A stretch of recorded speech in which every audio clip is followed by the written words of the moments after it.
I think that Ankalaev just had him guessing a lot with, I think, Pereira's level on the ground. I don't know what level he's at, but I think he's still a bit wary of getting taken down.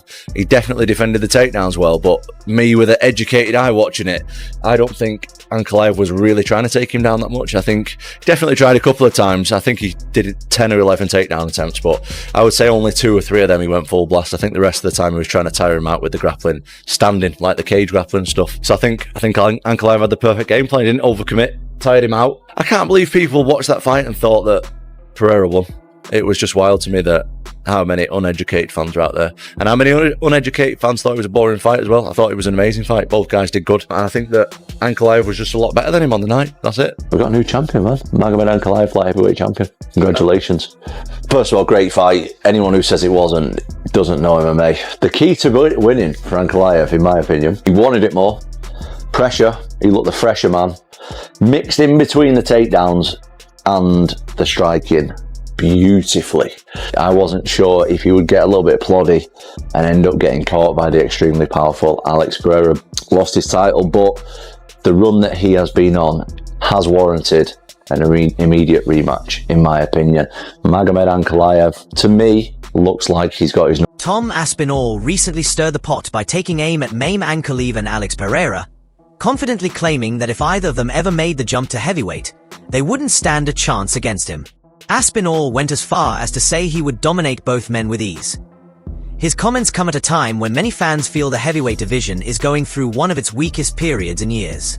Unlike the golden eras that featured names like Cain Velasquez, Brock Lesnar, or even Francis Ngannou, today's division lacks iconic stars, blockbuster rivalries, and the kind of legendary matchups that once defined the weight class. Magomed Ankalaev is going up to heavyweight. Now, he said that he's thought about it, so he believes 2 more fights and he's going to move up. Now, I don't understand why he would do this, not only because there's still a lot of guys he can fight at light heavyweight, but also because as soon as he moves up to heavyweight, he's going to find success early on, but as soon as he gets close to fighting for that belt, everything is going to go downhill because he's 100% not going to be able to beat Tom Aspinall, Ciryl Gane, and Jailton Almeida. So I think Magomed Ankalaev should just focus on ruling the light heavyweight division. Tom Aspinall gets caught out by Jailton Almeida, since Jailton Almeida believes that he deserves to be next for the title and not Ciryl Gane, since he's the only one coming off an excellent performance. And he also said that since there's no fights for him at heavyweight, he'll be down to go down to light heavyweight and fight Magomed Ankalaev for the title. And he believes that if Magomed Ankalaev goes down on his back, he will not be able to get up, since he's a good finisher, so he'll beat Magomed Ankalaev either by knockout or by submission. What happened to the good old day when the biggest star in the sport could go out there and underperform a little bit and the judges would give a screw job to the less popular guy? I could tell you plenty of times throughout history where Alex Pereira would still be wearing that belt, which is to beat the champion. You really got to beat the champion. Screwed the other guy to protect the champion. That's all that's ever meant. I'm not sure that the Alex Pereira that I saw isn't the greatest Alex Pereira I've ever seen. Alex is supposed to be somebody that you can go take down and beat up, particularly if you got a wrestling background, particularly if you got a wrestling background from Dagestan. That's the story. He never went down once. Is Ankalaev a man of his word? Does he get credit? Because his words were that I'm going to stand up and I'm going to kickbox with him. I'm going to beat him in the stand-up. That's exactly what he did. I, as a Pereira fan, what I want is Pereira at heavyweight. And if in a month from now we come out with a poster and it's Tom Aspinall versus Alex Pereira, I think you guys are pretty excited. That's my guess.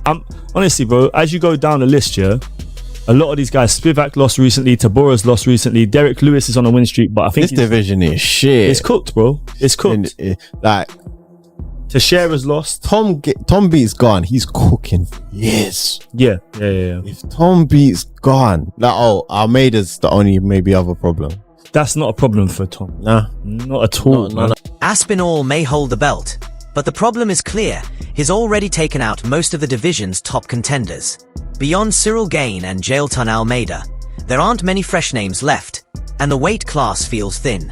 Fans are beginning to wonder what comes next for the heavyweight scene. That's why so much speculation has shifted toward the light heavyweight stars. Magomed Ankalaev has openly stated that once his current deal is finished, he intends to test himself at heavyweight.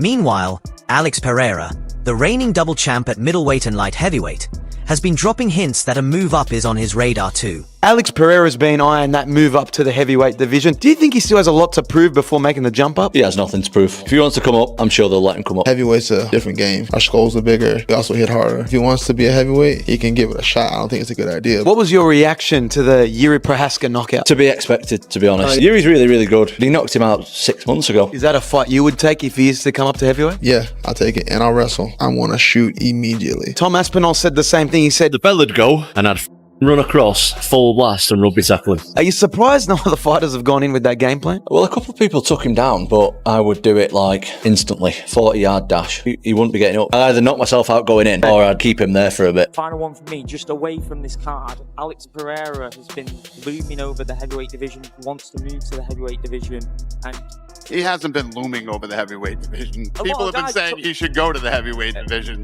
he did call out the heavyweight champs he wanted to fight after UFC 300, I believe, and he stepped up for you guys so much this year. Is that something that you'd love to see at some point? Maybe not necessarily the next fight for him. When Pereira gets done with Ankalaev, his career is going to be different, and it doesn't matter if he wins or loses. If he wins, he is cleaned out light heavyweight. Pereira loses, he's gone. I feel like many of you have forgot how Pereira got to 205 pounds. He did not get to 205 by cleaning out 185. He got to 205 by losing at 185. So no matter what happens after Ankalaev, things are going to be very different for Pereira. I predict he's moving up. Ticking time bomb of John Jones and Tom Aspinall. That time bomb reaches midnight as soon as Pereira is done with his piece of business with Ankalaev. As an elite level fighter myself, you can't help but be impressed with what Alex Pereira has done over the past couple of years. You know what I mean? This time, a few years ago, no one knew who he was, and now he's like one of the biggest stars in MMA, one of the best fighters in UFC history, and I really, really respect what he's done. Does that mean that I don't want to fight him? No, I absolutely want to fight him, but I'm sure there'll be a time and a place for it. I'm not jumping ahead of things right now. I'm fighting Curtis Blades now, and if that's what the UFC want to do one day, then we'll absolutely do it. I'm sure it's a dream fight that you've seen on the internet yourself. You got any more questions for me? I'm saying Jones moving up to heavyweight was the dream for a long time. We got that, so I feel like that similar storyline is going to happen with Alex Pereira. Well, you got Jones fighting Stipe. Whoever wins that, they fight Tom Aspinall. Where does he fit into this right now? There is a lot going on. There is a lot going on for you. I agree with that. Anybody else? Yeah. For many fans, these two names, Ankalaev and Pereira, represent the only real fresh threats that could push Aspinall into truly new territory. They are the kind of potential matchups that could inject the heavyweight division with the super fight energy it's been missing. But here's the big question. Can either man actually topple Tom Aspinall? Opinions in the MMA world are divided. Magomed Ankalaev brings one of the most methodical, technical approaches at light heavyweight. His strong wrestling base, calm composure, and ability to neutralize opponents with calculated striking could cause real problems for heavyweights unaccustomed to that kind of grinding pace. Then there's Alex Pereira, the sport's most feared knockout artist. With his devastating left hook and championship experience across multiple divisions, Pereira has proven that one clean shot can end anyone's night. On paper, he brings the kind of danger that no heavyweight can ignore. What do you think people have done wrong so far against Pereira? Yeah, I can't say that people have done anything wrong, really. I think that everyone has gone in there and they've tried their best. And he's had an answer for that. So yeah, I can't be the judge of right or wrong. I'd say like I'm in a similar boat, right? It's not that I am saying like, yeah, I know everything right. No, I believe in myself. I believe in my skills and my abilities. And now like I get to be the next guy to go in there and put it to the test, and if he has an answer for it, he has an answer for it. But I really feel good about myself in this one, and I feel good about the people around me, like I said. So I'm very excited, very excited.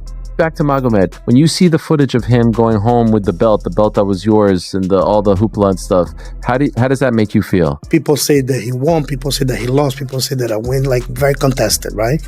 Why didn't give it a draw and a left to the belt? So you are very motivated to get the belt back. Absolutely. I can't wait for this moment to happen again, and it's going to be a very different fight. That day was not the same Alex Pereira, so if come the regular Alex Pereira, it's already more than that.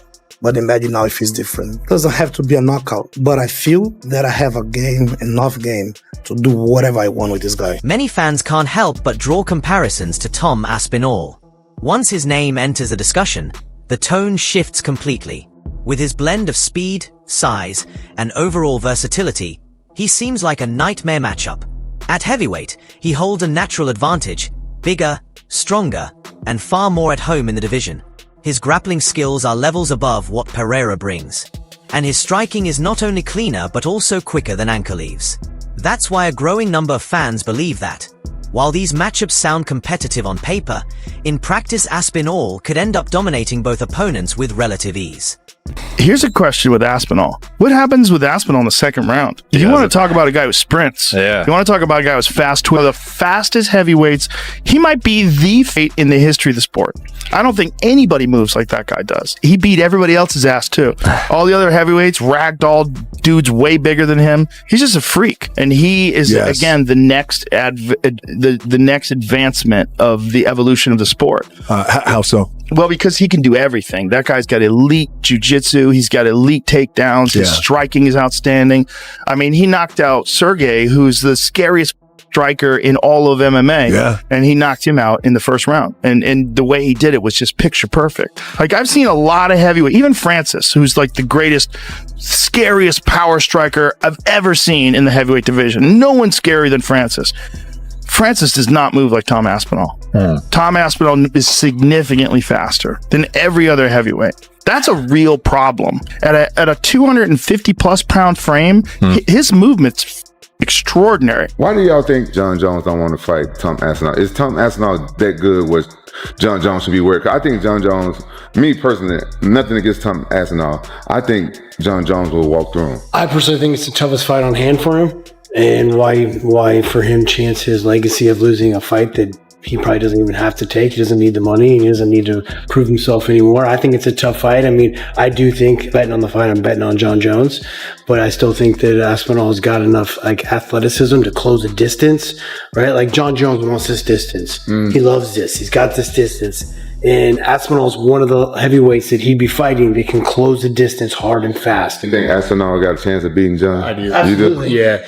I mean, you've been in there with John. Yeah. You know, I've trained with Aspinall. I've held pads for him. I've also, you know, been around Francis a lot. And I understand what that heavyweight athlete looks like. Tom Aspinall is everything as advertised. There's one guy who could mimic a John Jones on the feet. It's Rieker Verhoeven. Your big. He's gonna wipe the floor.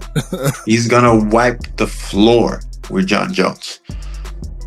You believe John Jones 100%. doesn't have a chance versus Tom Aspinall. Mark my words. Tom Aspinall is a freaking monster. I love it. On his feet and on the ground. So, and I truly believe that John Jones has never faced somebody that is that good on his feet. On the ground, he's faced some guys that are pretty good, but on his feet, I think Tom is, he would even do good in the kickboxing ring. He would be a top competitor for to fight me as well. The narrative surrounding Tom Aspinall is hard to ignore. His dominance is so overwhelming that many believe the heavyweight division simply can't keep pace. Fans are already predicting that once he takes care of Cyril Gane in Abu Dhabi, and possibly handles Jailton Almeida after that, the UFC might be forced to bring in fresh competition from other weight classes. That's where names like Ankalaev and Pereira moving up no longer sound like rumors. They start to feel like the UFC's only real option to keep things competitive. But the big question is, would it even matter? A lot of fans don't think so. They argue that Ankalaev, as talented as he is at light heavyweight, would be exposed once size and power become factors at heavyweight. And when it comes to Pereira, his striking may be world class, but his grappling defense could leave him vulnerable to Aspinall's suffocating ground game. Right now, the general feeling is that Tom Aspinall operates on a completely different level. And if he runs through Gane, Almeida, and every other contender left standing, we may be heading into a new era. One where the UFC has no choice but to explore cross-division clashes just to keep the heavyweight picture exciting. We finally got Tom Aspinall, Cyril Gane. Chill, we've been screaming about this Tom Aspinall, Cyril Gane for a long time. UFC 321, Tom minus 325, Gane plus 260. We finally got the fight, but the world doesn't seem to believe, Chael, that it's a close fight. And I don't really agree with that line. I think this fight is much closer. Tom Aspinall minus 325, Cyril Gane plus 265. Tom Aspinall is the undisputed heavyweight champion of the world. What's the first step for him? You give him the one contender, Cyril Gane. Cyril Gane is somebody that's a big heavyweight, that's very agile. I don't think Tom Aspinall gets rid of him right away like he has with other people. And I think that'll be a big indication if John Jones wants to come back and reclaim that bout once again. I think you're absolutely right. Fight that makes sense. Tom Aspinall, Cyril Gane. Let's make that happen. Cyril Gane is, people forget how fantastic he is. A guy that can kind of float around the octagon, touch you, kick you, hit you with elbow. He's just a complete game. But man, Tom's movement, his boxing, speed, and his power, it's very, very difficult to doubt this man anymore. Ankalaev and Pereira might be the only names capable of injecting some excitement back into the heavyweight picture. But if Tom Aspinall is truly as good as fans believe, even those challenges may not be enough to slow him down. Right now, Aspinall isn't just a rising contender, he's both the present and the future of the heavyweight division. And with his dominance so clear, the UFC is facing a real need for new blood to keep things interesting.